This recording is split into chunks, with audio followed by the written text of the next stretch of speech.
A bit more about what that might mean for both the social network and humanity. I'm joined on the set by Tazy Parenchi. You're a journalist at France 24's social media desk. Thanks for coming on. Tazy, let's just start with the basics first. What happens to your Facebook profile when you die? So there's two options. Basically, the verified family member can ask Facebook to remove that page if they don't have access to that account, or if they want, they can ask Facebook to memorialize that page. That way, no one would be able to log into that page anymore. It would be stuck in time, let's say, where it would be a space where family members and friends can just share memories of the loved one once they pass away. So talk us through the numbers in this study and what the study was all about. Well, the study was done by the Oxford Internet Institute, and it basically says that the number of dead people on Facebook will one day surpass the number of living. So that means that could be in 50 years, that could be sooner. We don't really know, but our colleague Sebastian Seb, who wrote an article on this issue for our website, he interviewed Carl Oman, who was one of the people who wrote the report, and he explains that this report comes up with two scenarios. The first one is if no one ever joins Facebook again, which sounds a bit extreme, but in that case, 98% of Facebook's population would be dead by the end of the century. And the other scenario is if the number of users continue to grow steadily, like it is right now, in about 13% per year, then the number of dead would surpass the living on the social network by the first decade of next century. Neither scenario is really credible, and reality lies a bit in between, as usual. But with the way things that are going online right now, Facebook might not even exist in 50 years. But in any case, other social media would still be concerned. So let's go with the hypotheses that there may be more dead profiles, people who are dead, than living on Facebook in about 50 years' time. What kind of problems would that cause? Well, this is really the interesting part of the study, because effectively it would mean that Facebook may become the keeper of a significant part of humanity's history.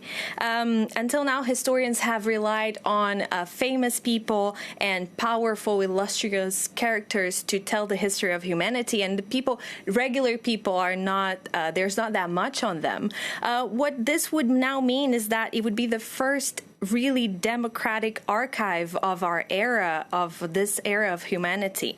So, photos, likes, even cat memes would become a part of history and show how people think and act nowadays, and be this very unique material and that have both sentimental and historical value for future generations.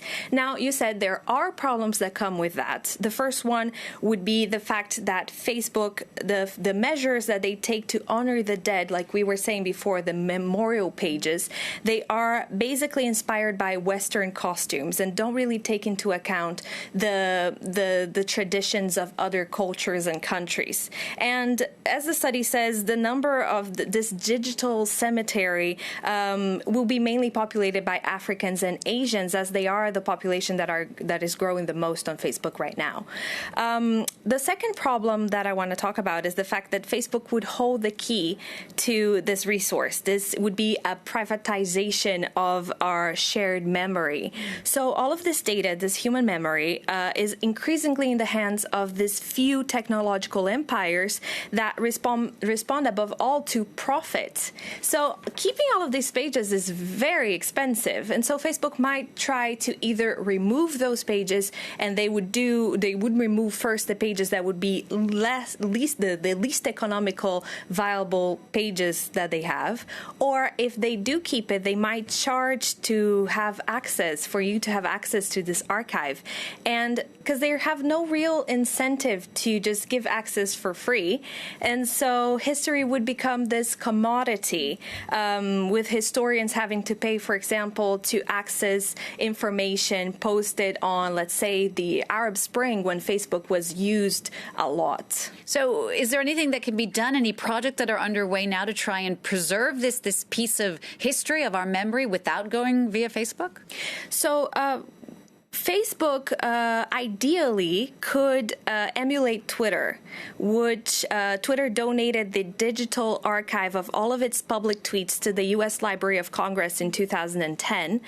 And if Facebook resists, then legislators need to try to convince Facebook to let historians, NGOs, even librarians to have a say on how to preserve this data, how this is managed. And they could have this unique perspective on how to keep this heritage and the cultural and ethical process of choosing what to keep, which is also a problem. Our interviewee pointed out very well that George Orwell observed in his 1984 book that he who controls access to our past also controls how we perceive our present, and these profiles are becoming part of our collective record as a species and may prove invaluable to future generations. Taizi, thank you so much. It's really interesting stuff. Taizi Parenchi there.